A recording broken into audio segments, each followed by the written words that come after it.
I can tell you that I think the war is ending. I think the war will be ending soon. After we broke through Silk Farms, it opened up the Great March and like several other hexes. And there's just so much open ground. Like they were holding us back just because they were bottlenecking us. But now that there's so much open ground, the fighting out there has become really a desperate affair because everything's just so spread out. And so all that, like the intensity of the fighting before, when it was all just one battle, one like Stalingrad battle, is still there, but it's separated here and here and here. And the problem is nobody can really seem to make any ground in this new horizon just because it is so open. If we take any of that ground, it would be hard to keep it. Okay, it would be hard to keep it.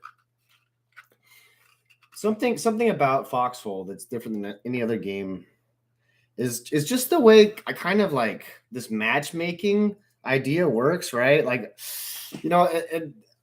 I've heard matchmaking be called like a way to like make it challenging and fair, but um, I've seen matchmaking exploits everywhere, and quite honestly, whenever you hear the term matchmaking, you more often than not, someone's talking poorly about matchmaking and how it doesn't make good matches. But the matchmaking in Foxhole is what you choose to be, where you choose to be. All right, like so. For example, if I hold up a Logi truck, I just made that match right there. I made that little battle that happened between me and when I murdered the Logi driver. I made that happen. Okay. Compare this right to contemporary titles like Call of Duty, Modern Warfare 2, where you can't even choose what kind of game you want to play, right? Like now on that one, you're just sent into like this big list with every player in every map doing everything or nothing, really. So that's it. I realized that even though I've spent the entirety of this war on the southern front, the northern front needed help, and the southern front wasn't going anywhere. And so I went up there, and it's strange because of the way the day and night cycles work in this game. It really does feel like sometimes it's always dark or it's only half and half, right?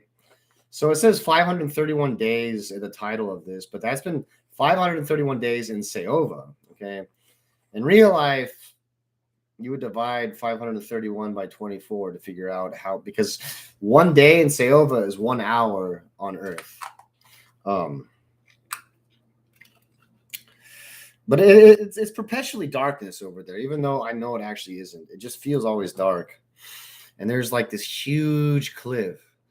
And the collies are exhibiting, I guess, the sort of behavior that I exhibit when I'm losing, which is this is fine.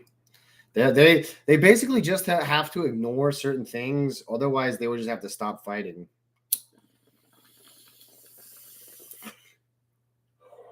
What's really challenging for us is our main Logi cities are now 3 or 4 hexes away from the fighting. So it's just an arduous process getting things to the front line. But we're winning. And